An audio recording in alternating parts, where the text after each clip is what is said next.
noches a todos, compañeros. Este es mi primer video tutorial que voy a desarrollar para la clase, el seminario de realización de videos para aprendizaje en entornos virtuales. Mi tema, como ya lo conocen, trata sobre el disco duro y trata además sobre los diferentes algoritmos que se utilizan para hacer la búsqueda de la información en el disco duro. Vamos a explicar en primera instancia algunos de las partes tanto internas como externas del disco duro brevemente, porque la clase se centra principalmente en lo que son los algoritmos de búsqueda, pero siempre es bueno tener el concepto de dónde se almacena la información de manera permanente. Para esto me he valido de algunas imágenes y algunos archivos que voy a abrir aquí. Por ejemplo, aquí tenemos lo que es más bien la estructura del disco duro. Tenemos un brazo, ¿verdad? Un brazo electromecánico. A través de este cable plano que está aquí van llegando las señales que lo mueven de una cara a otra. Tenemos el cabezal de lectura-escritura, que es donde se lee y se escribe la información, se recupera y se almacena respectivamente lo que es el disco en sí, los ejes donde están situados.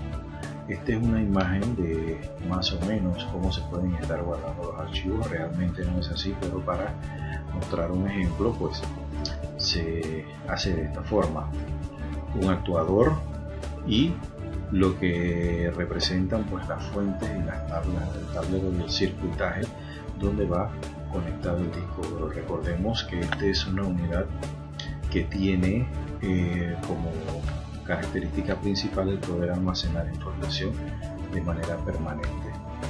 Vamos entonces a ver lo que son los algoritmos de disco. ¿Qué son los algoritmos de disco? Como sabemos, un algoritmo es un programa en el que se van a ejecutar las instrucciones una a una hasta llegar al final. Los algoritmos de disco no son más que algoritmos que ubican la información dentro del disco duro y lo traen a la memoria. Para hacer el ejemplo, les puedo adelantar, trataremos con sectores, o más bien con un disco de pocos sectores, de pocas pistas. No es la realidad en este momento, pero nos vamos a imaginar, ¿verdad?, para efectos de ejemplos, que vamos a ilustrar un disco que tenga 200 pistas, o sea, de la pista 0 a la pista 199. Siempre que vamos a hacer una búsqueda, lo hacemos en función de la cola de petición de datos. La cola de petición de datos, por ejemplo, estos datos que vemos aquí, que le estamos pasando el cursor por encima, significa que los trozos de archivo están en la pista 98, 183, 37, 122 y así sucesivamente hasta el 67. Como vemos, para poder hacer esta búsqueda, la cabeza ha resuelto el requerimiento en el sector 53, que lo que quiere decir es que simplemente se ha detenido en la búsqueda anterior en la pista 53. El primer algoritmo en trabajar es el algoritmo primero en entrar, primero en salir, el FCFS, en inglés First Come First Serve. El primero que entra es el primero que se sirve.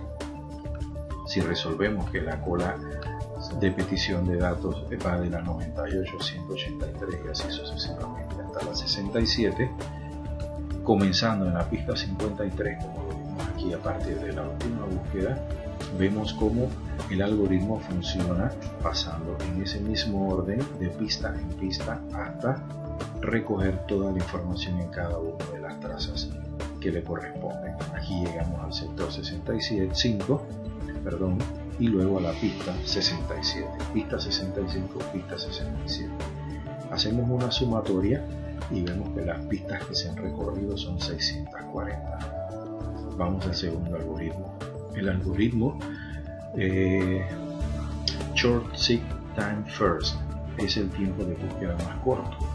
Aquí el algoritmo resuelve a partir de la pista 53 atender los requerimientos que estén más cercanos.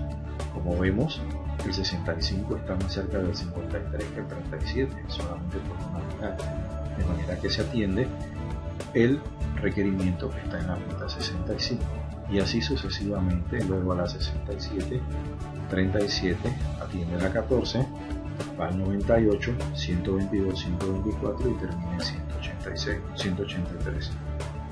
Como vemos, este algoritmo ha recorrido 236 pistas para armar un archivo y el algoritmo anterior lo ha hecho con 640 pistas.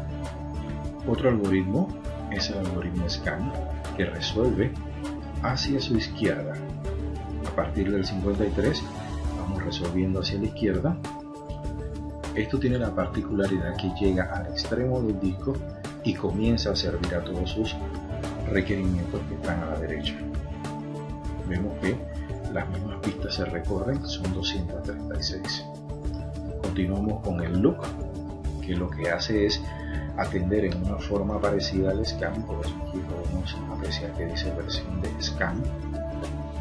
Simplemente que el vaso va tan lejos en cada dirección como el último requerimiento, de manera tal que si el último requerimiento es 14, inmediatamente comienza a atender a los de la derecha para llegar hasta el 183. Vemos que 208 pistas se han recorrido. Continuamos y vamos a ver el C-Scan. El C-Scan, a diferencia del scan, comienza entonces de manera circular, pero a atender hacia la derecha. Comienza a atender hacia la derecha, llega a la pista 183, llega hasta el extremo del disco y luego hace un salto hasta el otro extremo para comenzar a atender 14 y 37. Cuando vemos el resultado, tenemos que 183 pistas se han recorrido.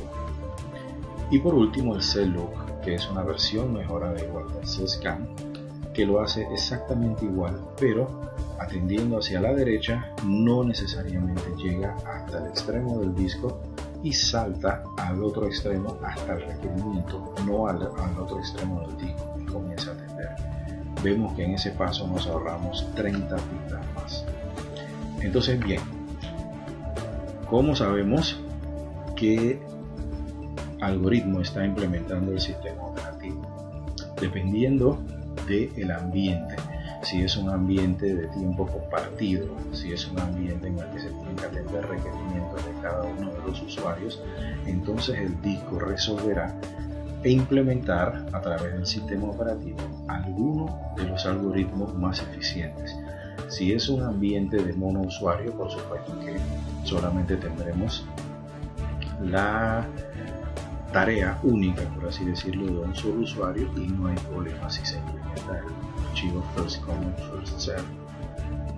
Si es un ambiente de tiempo compartido, digamos que estamos trabajando en la banca, entonces hay que atender un sinnúmero de usuarios, lo cual es altamente conveniente que el disco resuelva de manera tal que pueda atender a cada uno de los usuarios. La elección de cuál va a ser el algoritmo que se va a implementar, la elección la tiene el sistema operativo de acuerdo a lo que esté en el ambiente. Espero que les haya servido y nos vemos en una próxima ocasión. Gracias.